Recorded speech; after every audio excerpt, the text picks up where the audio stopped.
people are at very different levels. So it's worked for me so far, I hope. Anyway, and then we'll read this famous essay by Stone after we read Milstein. Milstein is our neo-Kantian, and our neo-Kantian ecocentrist.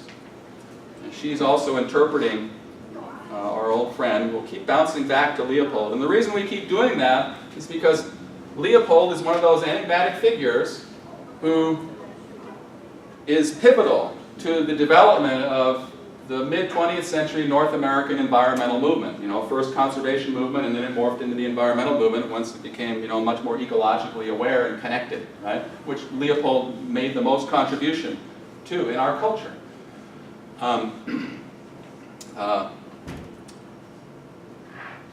So that's why we keep referring, you know, in the work of figuring out what Leopold is doing, we're also, what is he up to, right? Is he a neo-Humean? Is he a neo-Kantian? Is he a virtue ethicist? There's later on, in the very last reading of the term, actually, Philip Cafaro will interpret Leopold for us as a virtue ethicist, which is a perfectly reasonable and compelling interpretation, too. But what we're doing is we're sketching out the standpoint of the radical enviro, right? There's some species, you know, there's a spectrum. There are different, you know, kinds of radical enviros, but they're all roughly, you know, the people that really care about preserving wilderness, preserving wildlife, saving endangered species, and cleaning up the oceans, cleaning up the air. Their moral philosophy is the one that we're most interested in. And that's because that's what you expect, right? When you take a class called environmental ethics. You don't expect to read wise use, and you don't expect to read just, you know, theoretical justifications of resource extraction. You expect to read, so now that's what we're getting into, all right? This is really the heart of the course. We're trying to understand, for example, what Leopold means when he talks about a wolf about wolves having a biotic right to remain in the ecosystem. It sounds like a right to life and liberty. It sounds like a lot like what you and I have, right? It sounds like something that can't be sacrificed for social expedience or social convenience, right? Whoa, you know, those wolves are causing millions of dollars of damage. Let's say they are. Millions and millions of dollars of damage. All right?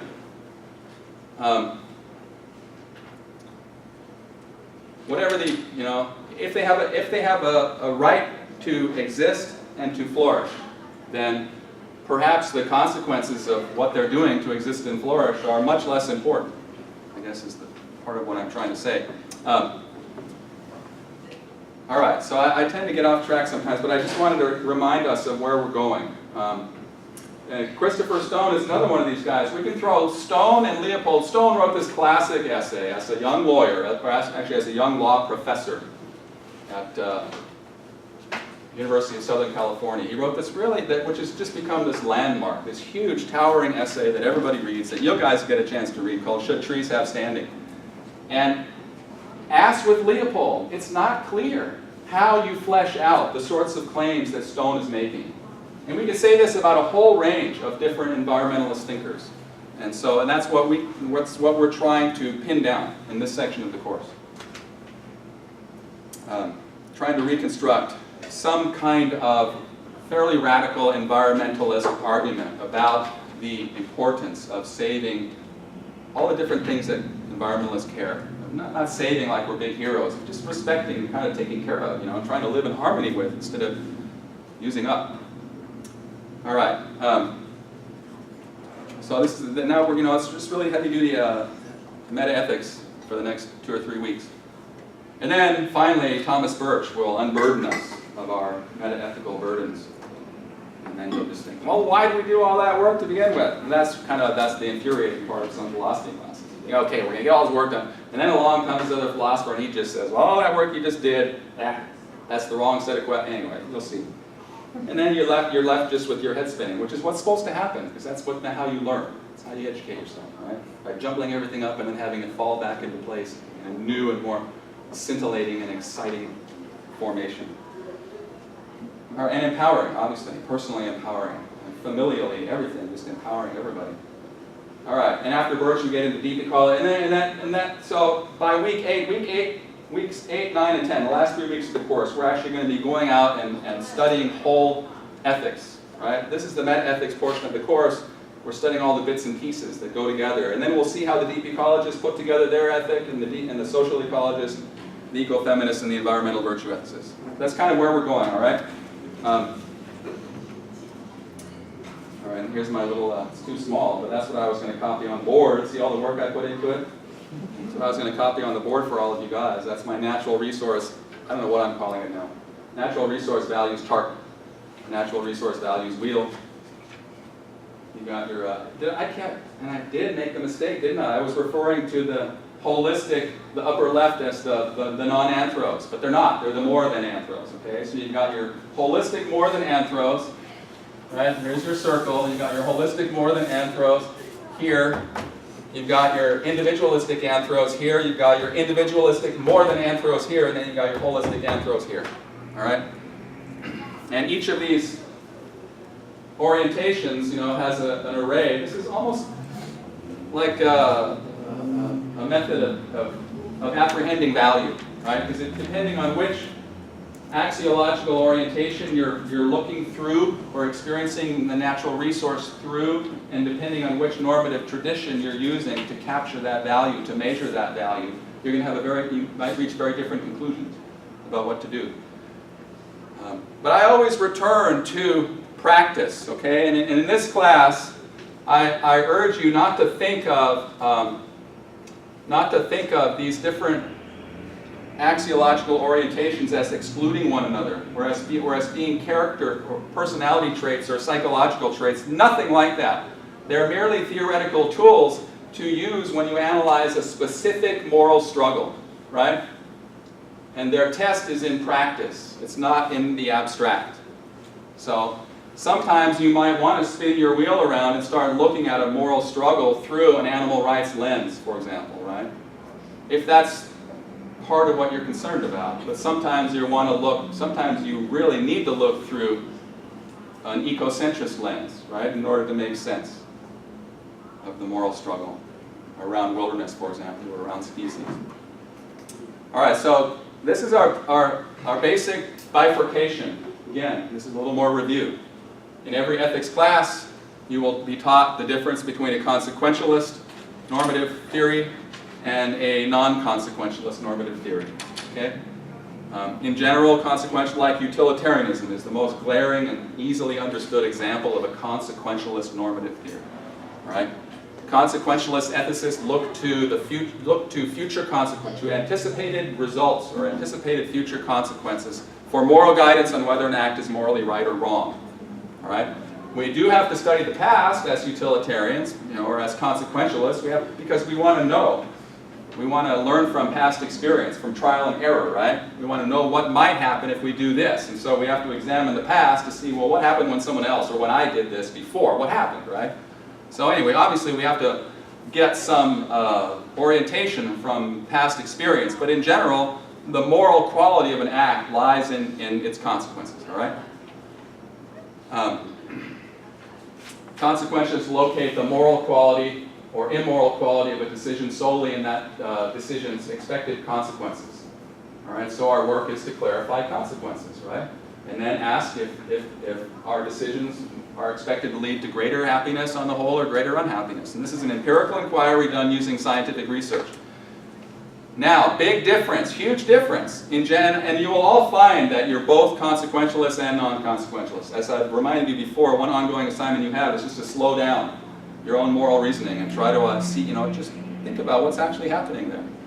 And you'll find that often you're making simple consequentialist calculations, but you'll also find that sometimes you're doing something quite different. You're doing something of a non-consequentialist nature. In general, non-consequentialist normative theories look to the past in the sense that they look to moral principles that they've either already articulated themselves like Kant, or that have been passed along, from previous, maybe a religious tradition. Obviously, religion is the biggest and most popular source of any kind of non-consequentialist norm. Right? You guys get that, right? I mean, I could ask that. Usually, I do ask that question. Usually, somebody answers it immediately. But there are also, obviously, we wouldn't be studying non-consequentialist normative theories if they were all of a religious nature, right? There are many, not many, but certainly virtue ethics and Kantianism or deontology are examples of leading, time-tested, non-consequentialist normative theories, which are overtly and explicitly non-religious. All right. So non-consequentialist ethicists do not locate the moral or immoral quality of a decision in its anticipated consequences. All right? The moral quality of a decision is located in its conformity with principles which are themselves determined without reference to consequences. All right? For example, religious principles. That's the obvious one, right? That's just, and that's where we start stamping our foot, right? Well, if I just murder, my Aunt Martha, I'll get all that money she's got hidden that nobody knows about, and I'll give it to an orphanage, and I'll make everyone happy, right? 100 people will be made happy if I do that, right? Right? And you just, right? Anybody who hears that kind of rationalization, I'm going to save 1,000 people if I just murder my Aunt Martha. That's right, Dostoevsky, Crime and Punishment. Something, that's that kind of example, right? But the non-consequentialist says, it doesn't matter. It doesn't matter at all. It's just wrong. Damn it, it's just wrong, right? Because of the principles that the non-consequentialist has committed herself to. They don't need any religious principles. The Kantian principle, we've gone over several times already, the great formula of humanity, is obviously a and this is what defines the moral quality of an act. Is it for Kant, right? For Kantians, is the act consistent with this formula? If it is, then it's morally right. All right, and virtue ethics too is another example of, it's really both, as you'll see. And virtue ethics is all about character, and they're not so much interested in action norms as they are in character norms. So virtue ethics is its own distinct species, quite distinct. It's very different in many ways. But it's also the oldest of all the traditions we study. But it's really simultaneously. Again, this is another example of me practicing an economy of truth, kind of doling this knowledge, the history of philosophy out, bit by bit, and sometimes we have to kind of gloss over certain things, like virtue ethics could also be read as a form of species of consequential. It's really both. It's consequentialist and non. I approach it this way as a non-consequentialist. An example of a non-consequentialist normative theory. All right, so the main work of ethics for these guys, for every non-consequentialist, is to study and clarify the principles that govern morality. Kant makes a startling claim that knowledge is governed. It's really not that startling, actually. Knowledge is governed by regular rules, the same way the physical world is governed by regular rules. And we can chart those rules. We can map out the space of knowledge and how different things interact in the space of knowledge, in epistemic space. Kant is sort of a cartographer of epistemic space. And one of the rules, one of the epistemic rules that emerges in the study of the limits of rationality is exactly this formula of humanity. Right? Think of it as there is this suprasensory world, suprasensible world, a noumenal realm, you could say, as opposed to a phenomenal realm, right? This is the phenomenal realm. You like when philosophy professors kick things? I did when I was an undergraduate.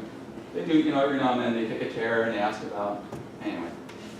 But, what was I? So anyway, what these Kantians think is that there is this noumenal realm, right? This realm of ideas, realm of noumena, as opposed to phenomena, right? Realm of ideas that that realm of ideas follows a regular, predictable pattern.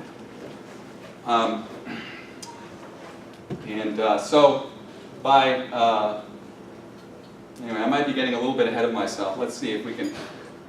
But you can study the pattern of reason. You can study the limits of reason, and just by studying the limits of reason, you can articulate certain rules that any rational person has to live by. Okay? And if you extend this out to the environment, this is another way, perhaps, of understanding the land ethic or ecocentrism. What the ecocentrists are saying is that there is a binding set of laws governing human interactions with the natural world. And that binding set of laws has moral dimensions to it, right? They're not just physical laws, but an ecologist and a biologist who understand these physical laws, like Leopold, can recognize simultaneously that there are moral laws embedded in those physical laws, right?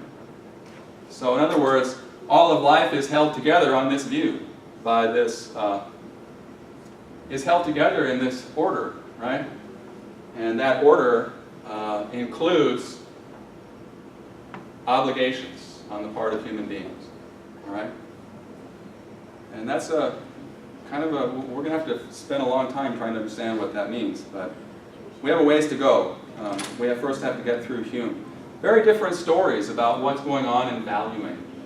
The Humeans say that what's going on in valuing is that we're exercising our sentiments, these biological functions that we have. Morality consists of sentiments of approval and disapproval. Shame and guilt are feelings of disapproval about oneself.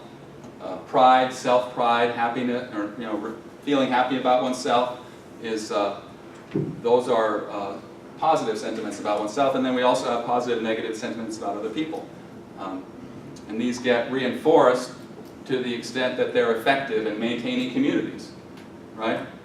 So it's a very biological account of morality, whereas Kant's account of morality is a cultural account of morality. It's not biological at all.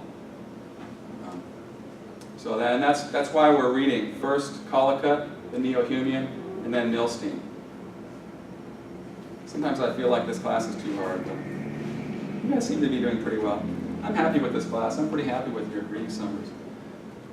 Anyway, all right. So non-consequentialist normative theories look to principles, not consequences. All right. They try to articulate moral principles to decide the morality or immorality of an act. This looks like it's largely duplicative in this. So we're just going to move on. Now, getting back on track. No, not yet. Still, a non-consequentialist. For a non-consequentialist, the main, and this is again duplicative, isn't it? All right. See, some of these get thrown together over the years, and I've worked on them, changed them.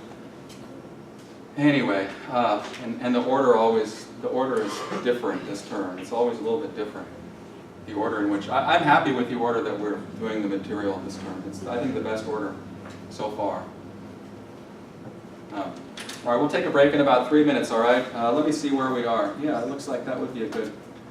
All right, so now, this is where we're going. These are the Neo-Humeans, all right? Two different kinds of Neo-Humeans. The utilitarians can be considered Neo-Humeans because they base, moral judgment is a matter of feeling. It's a matter of whether people feel happy or sad, happy or unhappy, pleasure or pain about some action, right? Add up all the people who are affected by the action, their happinesses and their sadnesses, right? And it's all based on feeling, right? So utilitarians clearly are Neo-Humeans, but they're not well.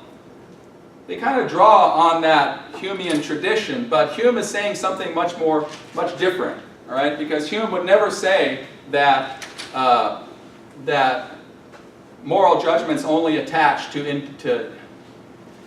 Hume is much more of a communitarian, okay? He's a consequentialist, but he considers the consequences of an action on the public, on the community, and says the public has its own moral status that's not reducible to just a collection of individuals. The public, the community has its own moral status and calls out and imposes obligations on individuals that are more that are of a different nature than individuals' obligations to one another. All right. So community looms larger in Humean moral philosophy than it does in either Kantianism or utilitarianism. They're both highly individualistic forms of moral reasoning. Okay? So it makes sense that when we try to reconstruct Leopold, who is a strongly communitarian thinker, right? Eco-communitarian thinker, it makes sense that we would find him drawing on this minority tradition of Hume. Or it makes sense when we try to reconstruct what he's doing to draw on David Hume and the Scottish Enlightenment thinkers. The same tradition, by the way, that the class that my group, the pragmatists, classical American pragmatists, that they draw on. They have the same philosophical ancestry. They go back to David Hume, Adam Smith. They all admire Darwin, right? All right. So let's take our break, and we'll come back in 5 minutes and get started back up again at 1 o'clock. All right, and we'll try to remember to talk about these garbage bags.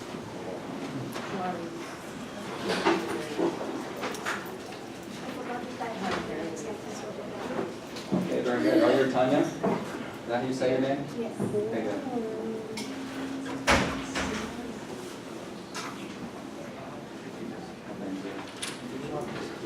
No.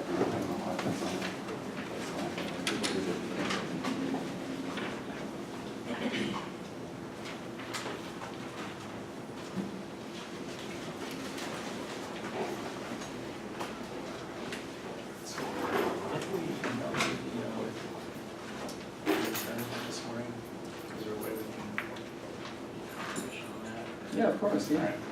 Yeah, when I print it out, I confirm. I don't like to just say I got it because then I might not print it, you know what I mean? So yeah, I'll send you an email. That'd be great. Yeah, this afternoon. Hey, email me the Chinese lottery.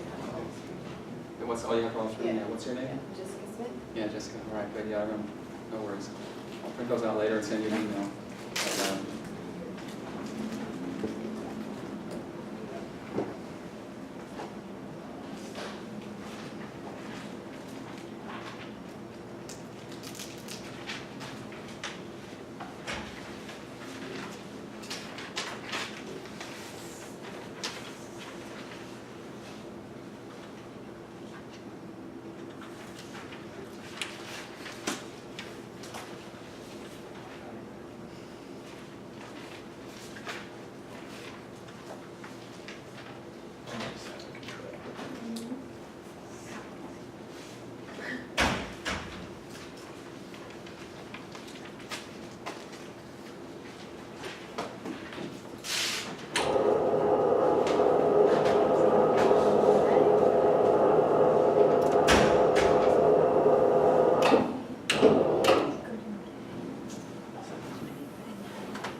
Just getting a better look.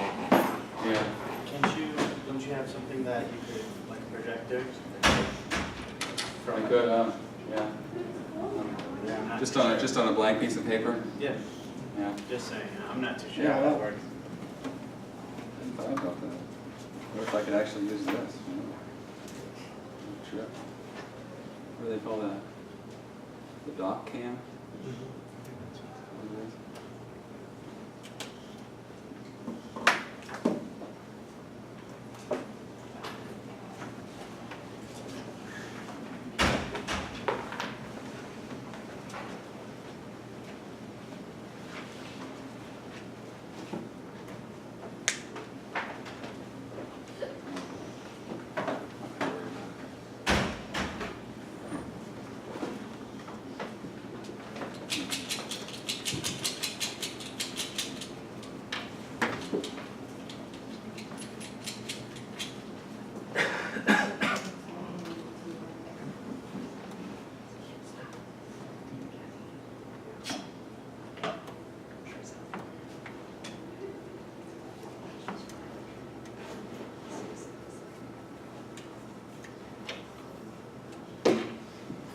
All right.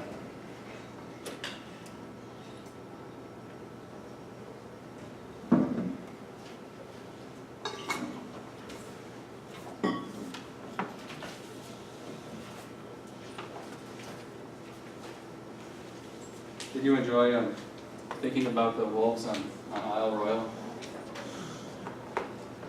Did you? Yeah. I hope you did. It's pretty fascinating, isn't it? That little story. It's amazing.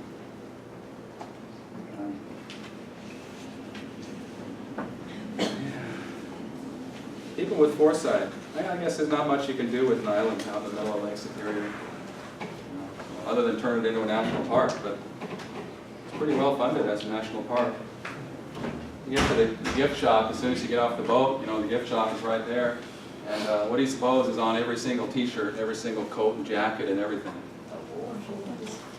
Well, there's wolves everywhere. You know, and now the superintendent just lets them go extinct. It seems just crazy. I think they're just very reluctant to, some of the other superintendents, we got to talk to a couple different superintendents at other parks, you know, that we visited.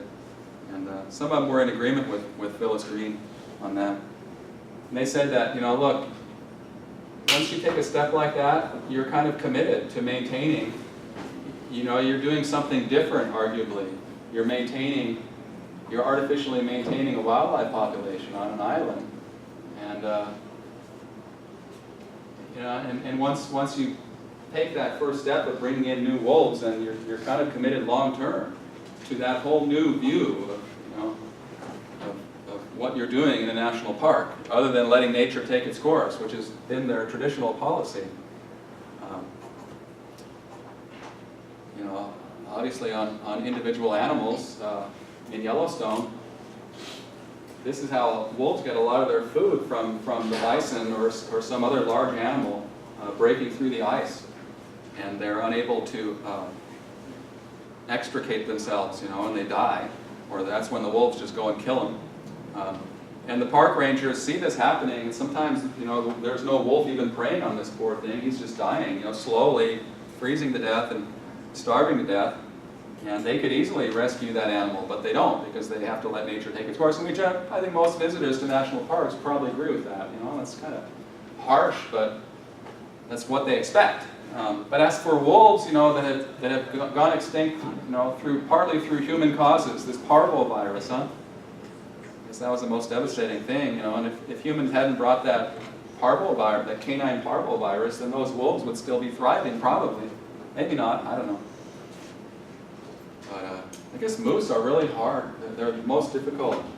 Seasoned backpackers will tell you that moose are, of all the animals you might encounter in the wild, moose are the most dangerous. Probably, you know, a grizzly bear, but you hardly ever, you know, you're more likely to encounter a moose, and moose get angry. They're very irritable, and they'll charge you, and they're really good at kicking, you know. They have long legs. It's really hard for a pack of wolves to take down a moose. So anyway, that's kind of a shame that that's going away.